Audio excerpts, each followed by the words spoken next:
Well, hey there, everybody. I'm Jack, and this is Raw Tropical Living. Thanks for joining me today. Hope you're all having a beautiful weekend out there. I'm looking out the window right now, and it's just spectacular outside. I think it's maybe upper 60s, blue skies, not much humidity, and good sleeping weather last night. I'm telling you, I sleep better under covers. I don't like sleeping above covers, no matter what time of year it is. And I remember that from last year when the first cool spells come in, I always sleep a little better. But today, Saturday, I wanted to share with you a little reading, and we're going to just title this one, Time, Perception, and the Nature of Thought.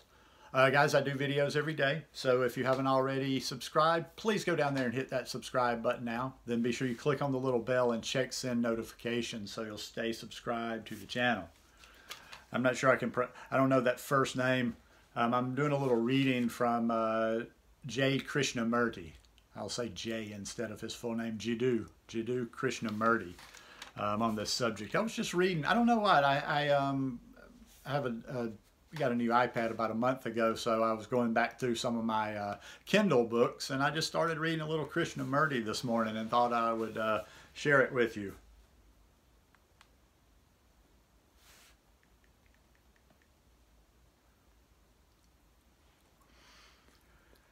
Time provides no solution.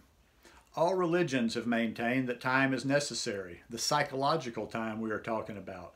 Heaven is very far away, and one can only come to it through the gradual process of evolution, through suppression, through growth, or through identification with an object, with something superior.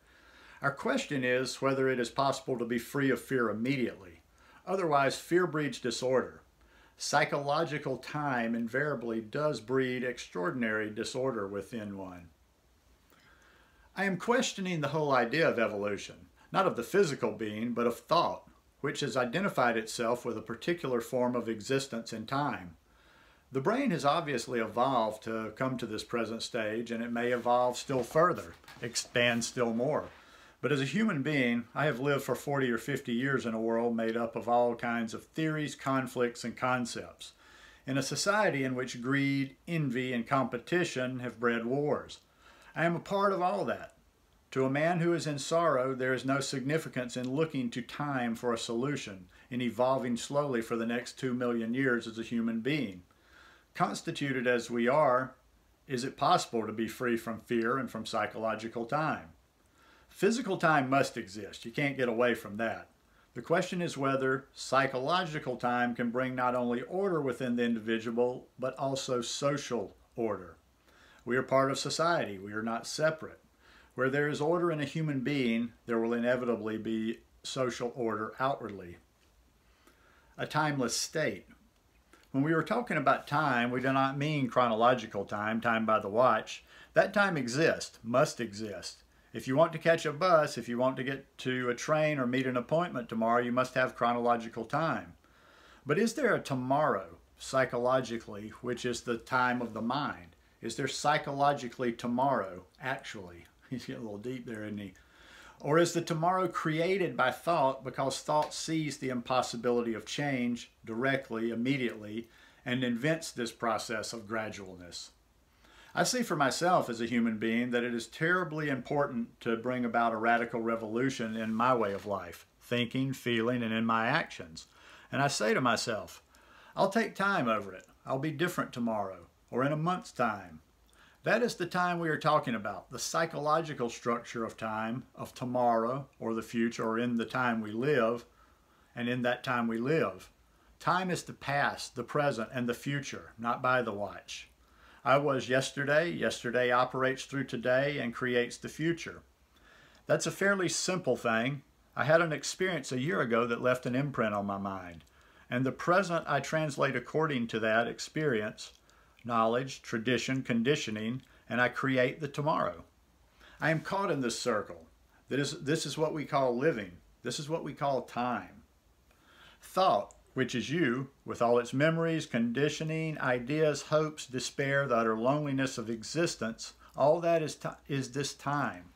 And to understand a timeless state, when time has come to a stop, one must inquire whether the mind can be free totally of all experience, which is of time.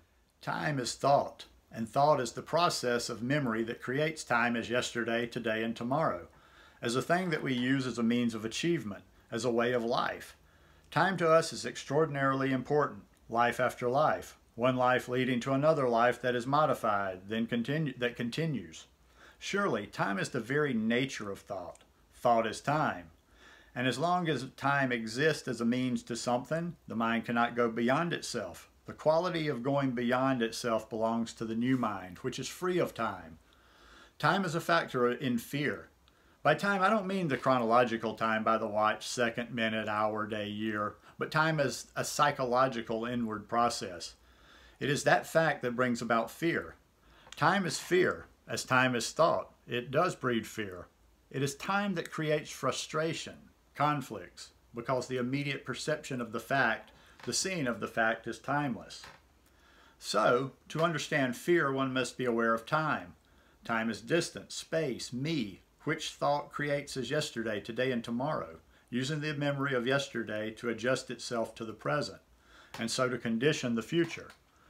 So for most of us, fear is an extraordinary reality, and a mind that is entangled with fear and with the complexity of fear can never be free.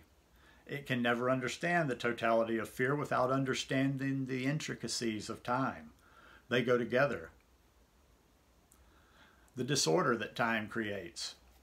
Time means moving from what is to what should be, I am afraid. But one day I shall be free of fear. Therefore, time is necessary to be free of fear. At least that is what we think. To change from what is to what should be involves time. Now, time implies effort in that interval between what is and what should be.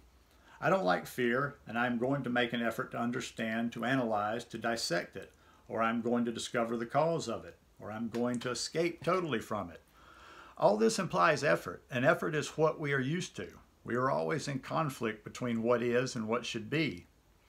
The what I should be is an idea, and the idea is fictitious. It is not what I am, which is the fact, and the what I am can be changed only when I understand the disorder that time creates.